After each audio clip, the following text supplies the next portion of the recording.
Bonjour à tous et bienvenue sur ma chaîne. Vali, raconte-moi une histoire. Nuit de Noël de Maupassant. Très belle écoute à tous. Le réveillon, le réveillon. Ah, mais non, je ne réveillonnerai pas. Le gros Henri Templier disait cela d'une voix furieuse, comme si on lui eût proposé une infamie. Les autres, riant, s'écrièrent « Pourquoi te mets-tu en colère ?»« Parce que le réveillon m'a joué le plus sale tour du monde et que j'ai gardé une insurmontable horreur pour cette nuit stupide de gaieté imbécile. »« Quoi donc ? » ?»« Quoi ? Vous voulez le savoir ? Eh bien, écoutez. Vous vous rappelez comme il faisait froid voici 2 ans, à cette époque. Un froid a tué les pauvres dans la rue. La Seine gelait. Les trottoirs glaçaient les pieds à travers les semelles des bottines. Le monde semblait sur le point de crever. J'avais alors un gros travail en train et je refusais toute invitation pour le réveillon, préférant passer la nuit devant une table. Je dînais seul, puis je me mis à l'œuvre. Mais voilà que vers 10 heures, la pensée de la gaieté courant Paris, le bruit des rues qui me parvenait malgré tout, les préparatifs de souper de mes voisins, entendus à travers les cloisons, m'agitèrent. Je ne savais plus ce que je faisais, j'écrivais des bêtises, et je compris qu'il fallait renoncer à l'espoir de produire quelque chose de bon cette nuit-là. Je marchai un peu à travers ma chambre. Je m'assis, je me relevai.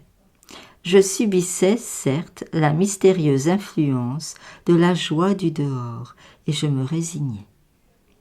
Je sonnai ma bonne et je lui dis « Angèle, allez m'acheter de quoi souper à 2, des huîtres, un perdreau froid, des écrevisses, du jambon, des gâteaux. Montez-moi 2 bouteilles de champagne, mettez le couvert et couchez-vous. » Elle obéit, un peu surprise. Quand tout fut prêt, j'endossai mon pardessus et je sortis. Une grosse question restait à résoudre. Avec qui allais-je réveillonner ? Mes amis étaient invités partout. Pour en avoir une, il aurait fallu m'y prendre d'avance. Alors, je songeais à faire en même temps une bonne action. Je me dis Paris est plein de pauvres et belles filles qui n'ont pas un souper sur la planche et qui errent en quête d'un garçon généreux. Je vais être la providence de Noël d'une de ces déshéritées. Je vais rôder, entrer dans les lieux de plaisir, questionner, chasser, choisir à mon gré. Et je me mis à parcourir la ville. Certes, je rencontrais beaucoup de pauvres filles cherchant aventure, mais elles étaient laides à donner une indigestion ou maigres à geler sur pied si elles s'étaient arrêtées. J'ai un faible, vous le savez, j'aime les femmes nourries. Plus elles sont en chair, plus je les préfère. Une colosse me fait perdre la raison. Soudain, en face du théâtre des variétés, j'aperçus un profil à mon gré, une tête, puis par devant 2 bosses. Celle de la poitrine, fort belle, celle du dessous, surprenante. Un ventre d'oie grasse. J'en frissonnais, murmurant.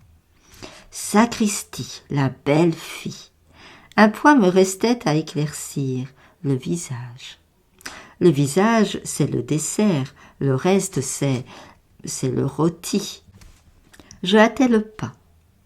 Je rejoignis cette femme errante et sous un bec de gaz, je me retournai brusquement.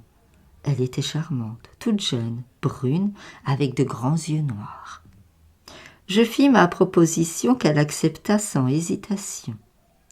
Un quart d'heure plus tard, nous étions attablés dans mon appartement. Elle dit en entrant « Ah, on est bien ici !» Et elle regarda autour d'elle avec la satisfaction visible d'avoir trouvé la table et le gîte en cette nuit glaciale. Elle était superbe, tellement jolie qu'elle m'étonnait, et grosse à ravir mon cœur pour toujours. Elle ôta son manteau, son chapeau, s'assit et se mit à manger. Mais elle ne paraissait pas en train, et parfois sa figure, un peu pâle, tressaillait comme si elle eût souffert d'un chagrin caché. Je lui demandai « Tu as des embêtements ?» Elle répondit « Bah, oublions tout !» Et elle se mit à boire. Elle vidait d'un trait son verre de champagne, le remplissait et le revidait encore, sans cesse. Bientôt, un peu de rougeur lui vint aux joues, et elle commença à rire.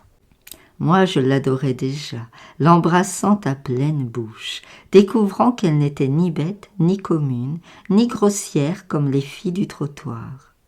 Je lui demandai des détails sur sa vie. Elle répondit « Mon petit, cela ne te regarde pas. » Hélas, 1 heure plus tard. Enfin, le moment vint de se mettre au lit.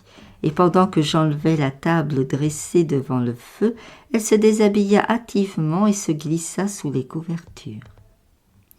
Mes voisins faisaient un vacarme affreux, riant et chantant comme des fous, et je me disais « J'ai eu rudement raison d'aller chercher cette belle fille, je n'aurais jamais pu travailler. » Un profond gémissement me fit retourner. Je demandai « Qu'as-tu, ma chatte ?» Elle ne répondit pas, mais elle continuait à pousser des soupirs douloureux, comme si elle eût souffert horriblement. Je repris « Est-ce que tu te trouves indisposée ?» Et soudain elle jeta un cri déchirant. Je me précipitai, une bougie à la main.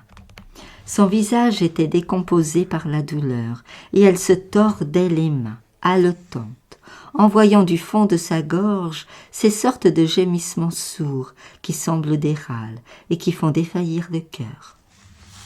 Je demandai éperdue « Mais qu'as-tu ? Dis-moi, qu'as-tu » Elle ne répondit pas et se mit à hurler. Tout à coup, les voisins se turent, écoutant ce qui se passait chez moi.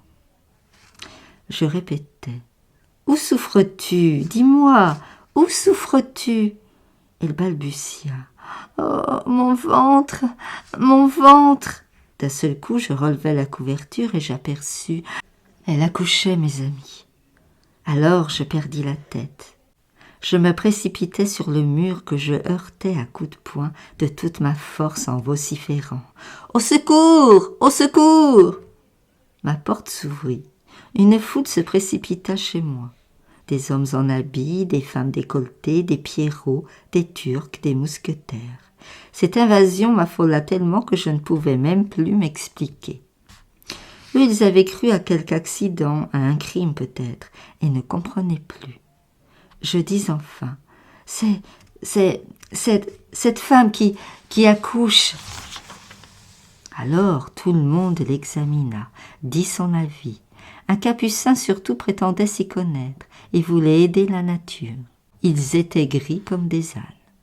Je crus qu'ils allaient la tuer, et je me précipitai nu-tête dans l'escalier pour chercher un vieux médecin qui habitait dans une rue voisine. Quand je revins avec le docteur, toute ma maison était debout. On avait rallumé le gaz de l'escalier. Les habitants de tous les étages occupaient mon appartement. 4 débardeurs attablés achevaient mon champagne et mes écrevisses.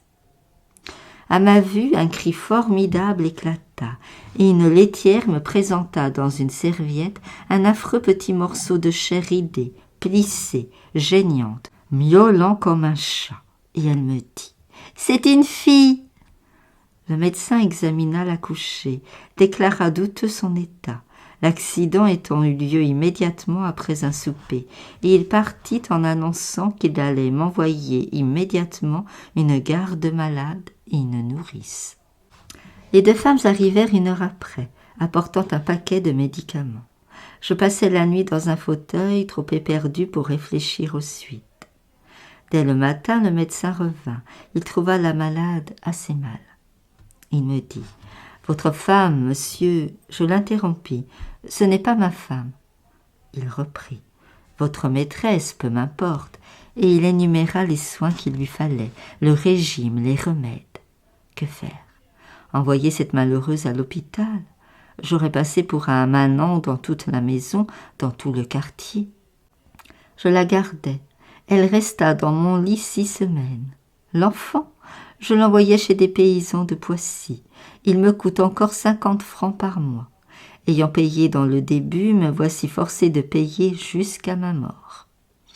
Et plus tard, il me croira son père. Mais pour comble de malheur, quand la fille a été guérie, elle m'aimait. Elle m'aimait éperdument, la gueuse. Eh bien, elle était devenue maigre comme un chat de gouttière, et j'ai flanqué dehors cette carcasse qui me guette dans la rue, se cache pour me voir passer, m'arrête le soir quand je sors, pour me baiser la main, m'embête enfin à me rendre fou. Et voilà pourquoi je ne réveillonnerai plus jamais. Merci beaucoup pour votre écoute. À bientôt.